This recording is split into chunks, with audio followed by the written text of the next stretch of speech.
Oke teman-teman, saya di sini akan membahas materi 1 dengan judul aspek pasar. Dalam dunia bisnis yang semakin kompetitif, keberhasilan suatu usaha tidak hanya ditentukan oleh kemampuan produksi, tetapi juga oleh pemahaman yang mendalam terhadap kondisi aspek pasar.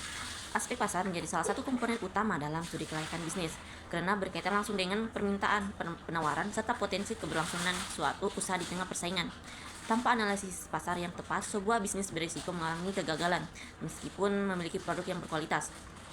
Aspek pasar mencakup berbagai analisis penting, seperti analisis supply dan demand, yang digunakan untuk mengetahui keseimbangan antara ketersediaan produk dan kebutuhan konsumen. Selain itu, analisis peluang diperlukan untuk mengidentifikasi potensi pasar yang dapat dimanfaatkan oleh pelaku usaha.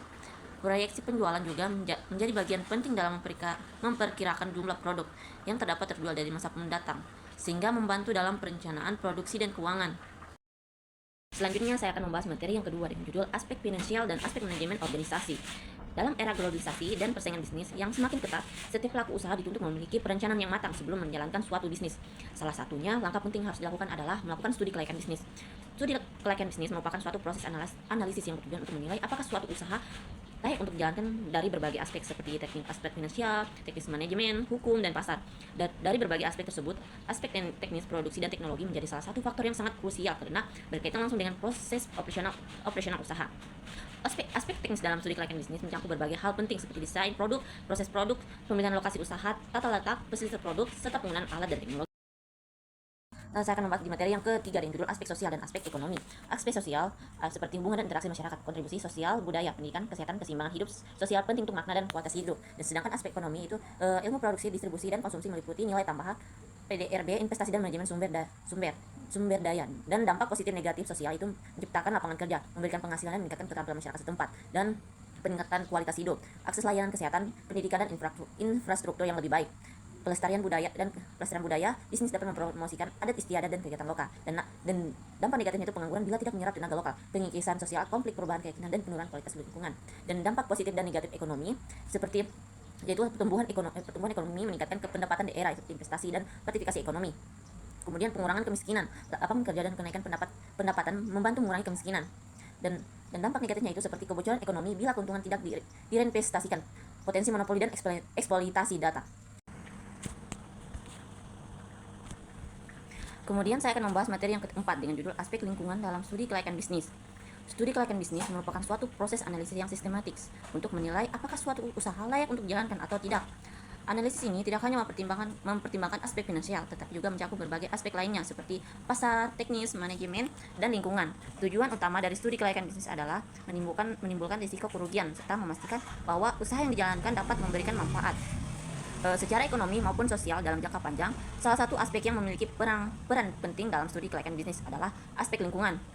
Aspek ini berkaitan dengan bagaimana kegiatan usaha dapat mempengaruhi kondisi lingkungan di sekitarnya. Dalam konteks pembangunan aspek lingkungan menjadi indikator penting karena menentukan apakah suatu usaha dapat berjalan tanpa merusak keseimbangan ekosistem.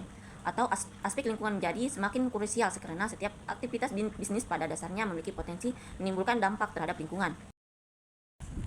Kemudian saya akan membahas materi yang kelima dengan judul dampak kegiatan usaha terhadap lingkungan dan pengolahan limbah.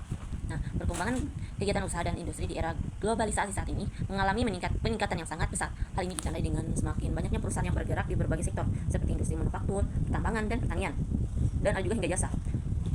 Keberadaan kegiatan usaha tersebut memberikan kontribusi yang signifikan terhadap pertumbuhan ekonomi, adanya peningkatan pendapatan masyarakat, serta penciptaan lapangan kerja. Dengan adanya kegiatan usaha, kebutuhan manusia dapat terpenuhi secara lebih efektif dan efisien. Namun demikian, di balik manfaat yang diberikan, kegiatan usaha juga memiliki potensi menimbulkan dampak negatif terhadap lingkungan, yang dimana dampak tersebut muncul sebagai akibat dari aktivitas produksi yang menghasilkan limbah baik dalam bentuk padat, cair maupun gas. Jika limbah tersebut tidak dikelola dengan baik, maka dapat menyebabkan pencemaran lingkungan yang serius seperti pencemaran air, udara, dan tanah. Kondisi ini tidak hanya merusak ekosistem tetapi juga dapat mengancam keberlangsungan hidup dan makhluk hidup lainnya. Salah satu permasalahan utama yang sering terjadi adalah pengolahan limbah yang kurang optimal, terutama limbah yang tergolong sebagai limbah B3, bahan berbahaya dan beracun. Nah, limbah sejenis ini memiliki sifat yang berbahaya seperti beracun, itu korosif, mudah terbakar, dan reaktif sehingga dapat menimbulkan dampak yang sangat merugikan apabila ditangani dengan benar.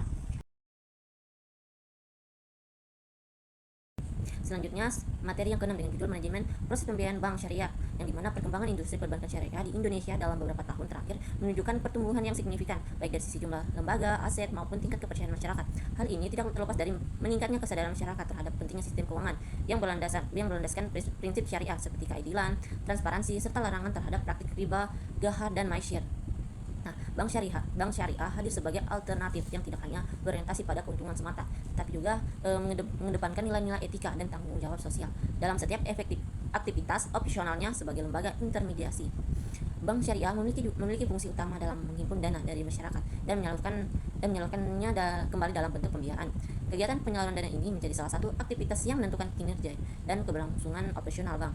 Namun demikian, proses pembiayaan itu di bank syariah memiliki karakteristik yang berbeda dibandingkan dengan perbankan konvensional, karena harus didasarkan pada akad-akad syariah seperti mudharabah, musyawarah, murabahah, ijarah, dan lainnya. Nah, oleh karena itu diperlukan suatu sistem manajemen yang mampu mengatur seluruh tahapan pembiayaan secara efisien serta sesuai dengan prinsip-prinsip syariah. Manajemen proses pembiayaan bank syariah merupakan salah satu rangkaian kegiatan yang terstruktur, mulai dari tahap perencanaan, analisis, kelayakan penyaluran dana, hingga pengawasan terhadap penggunaan dana tersebut. Proses ini tidak hanya menuntut ketelitian dan kehatian, tapi juga membutuhkan sistem pengendalian internal yang kuat agar dapat meminimalkan berbagai risiko yang mungkin timbul, seperti risiko pembiayaan bermasalah, risiko operasional, maupun kepatuhan terhadap prinsip syariah. Oleh karena itu, pengelolaan proses pembiayaan yang baik menjadi kunci utama dalam menjaga stabilitas dan keberlangsungan bank syariah. Salah satu aspek penting dalam manajemen pembiayaan adalah proses penyaluran dana. Pada tahap ini, bank harus melakukan analisis yang komprehensif terhadap calon nasabah untuk memastikan bahwa pembiayaan yang diberikan tepat sasaran dan memiliki tingkat risiko yang dapat diterima.